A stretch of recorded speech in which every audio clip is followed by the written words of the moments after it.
Assalamualaikum kawan-kawan, semoga semua dalam keadaan sehat. Kembali lagi di channel Ruang Demokrasi. Oke, pada kesempatan kali ini kita akan mencoba membahas tentang mazhab minimalis atau cara hidup minimalis.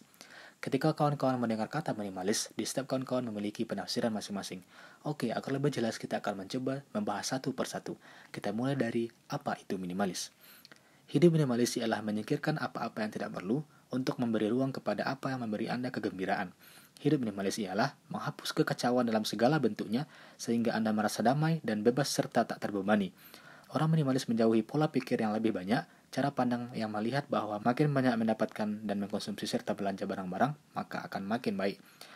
Bahwa lebih besar itu lebih baik, sehingga terkubur dalam tumpukan barang-barang. Orang minimalis lebih memilih merangkul keindahan yang ditimbulkan oleh kepemilikan barang yang sedikit. Estetika hidup hemat, hidup puas dengan memiliki apa-apa yang dibutuhkan dan apa-apa yang benar-benar membahagiakan. Orang minimalis sadar, memiliki barang yang banyak tidak membuat kita bahagia. Memiliki banyak barang meniscayakan pengeluaran yang lebih banyak dan itu sungguh membuat hidup menjadi makin tidak bermakna. Walhasil, mengisi hidup dengan apa-apa yang ramai dan ingar-bingar tidak lagi diinginkan, tetapi justru dihindari. Nilai-nilai minimalis itu terletak pada kualitas, bukan pada kuantitas dalam semua bentuk. Minimalis tidak melulu soal hidup serba kurang. Ini juga bukan akhir dari sebuah pilihan.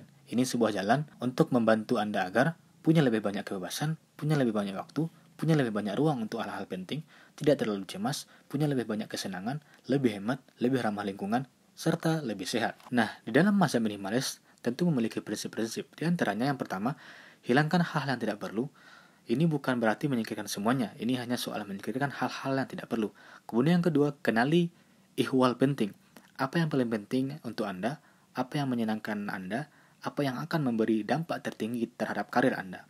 Kemudian yang ketiga, perhitungkan semuanya. Apapun yang Anda lakukan atau selalu Anda lakukan dalam kehidupan, Anda jadikan itu layak untuk dilakukan. Jadikan itu sebagai sesuatu yang benar-benar berarti bagi diri Anda. Kemudian yang keempat, isilah hidup Anda dengan kegembiraan. Jangan biarkan hidup Anda hampa. Isilah dengan sesuatu yang indah. Kemudian yang terakhir, pilah-pilah.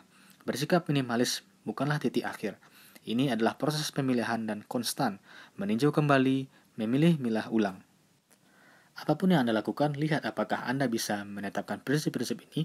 Tentu saja, Anda tidak perlu sampai terobsesi untuk melakukannya, tetapi pasti selalu berguna untuk mencermati apa yang kita lakukan. Bagaimana cara kita melakukannya, dan apakah kita benar-benar perlu melakukannya. Kurangi rasa takut, perbanyak harapan, makan lebih sedikit, kunyah lebih banyak, kurangi mengeluh, bernapaslah lebih banyak, kurangi omelan, perbanyak percakapan, perbanyak rasa cinta, dan semua hal baik akan menjadi milikmu. Pepatah dari negara Swedia. Bagaimana menjadi seorang minimalis? Ketika estetika dan produk-produk minimalis serta gaya hidup minimalis menarik perhatian banyak orang, mereka merasa lebih mudah untuk menyukainya daripada menjalankan gaya hidup minimalis. Minimalisme sudah pasti adalah sesuatu yang dapat dicapai orang-orang.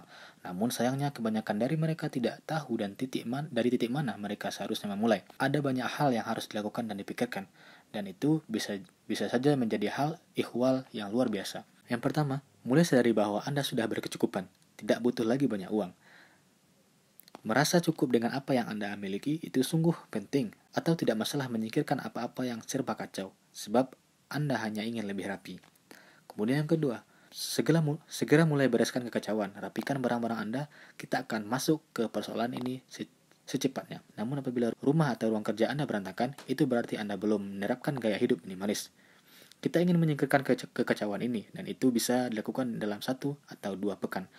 Atau itu bisa lebih dilakukan secara perlahan, selama beberapa pekan. Tidak masalah, tetapi kuncinya ialah mulai bertindak. Kemudian yang ketiga, mulai sederhanakan jadwal Anda. Jangan bebani diri Anda dengan tanggung jawab yang banyak. Hapus kegiatan-kegiatan yang tidak perlu dijadwalkan Anda. Agar Anda bisa bernapas lega, berfokuslah pada hal-hal penting. Kemudian yang terakhir, perlahan-lahan pilih semua kegiatan Anda. Cari tahu mana kegiatan yang penting dan mana kegiatan yang tidak terlalu penting. Dengan berlandaskan pada prinsip-prinsip minimalis, itu proses yang harus dilakukan terus-menerus. Tindakan-tindakan hebat terdiri dari perbuatan-perbuatan kecil. Perkataan dari Lao Tzu. Salah satu dasar dari minimalisme ialah menyingkirkan semampu Anda apa-apa yang tidak Anda butuhkan. guna memberi ruang terhadap apa-apa yang lebih penting. Apabila Anda tidak membutuhkan banyak pakaian, Anda bisa menyingkirkan sebagian besar dari pakaian-pakaian itu. Apabila Anda tidak membutuhkan gawai baru, Anda tidak perlu membelinya dengan alasan-alasan yang masuk akal, dan tentu saja Anda belajar untuk merasa puas dengan apa yang sudah Anda miliki, dengan apa yang Anda butuhkan, dengan melakukan hal-hal yang Anda sukai alih-alih memiliki sesuatu. Tetapi itu menggelikan, sebab sering hal-hal yang kita anggap sebagai kebutuhan ternyata tidak serta-merta merupakan kebutuhan. Pasalnya, kita mengelompokkan hal ikhwal sebagai kebutuhan lantaran kita terbiasa dengan mereka, dan kita tidak bisa melihat bagaimana kita bisa hidup tanpa mereka, dan sulit untuk membuat perubahan besar. Contoh, pakaian yang banyak. Meskipun saya tidak menganjurkan untuk telanjang, atau meskipun beberapa orang melakukannya, serta tidak menyarankan untuk hanya memiliki satu pakaian, tidaklah mustahil untuk memiliki lebih sedikit pakaian daripada kebanyakan orang.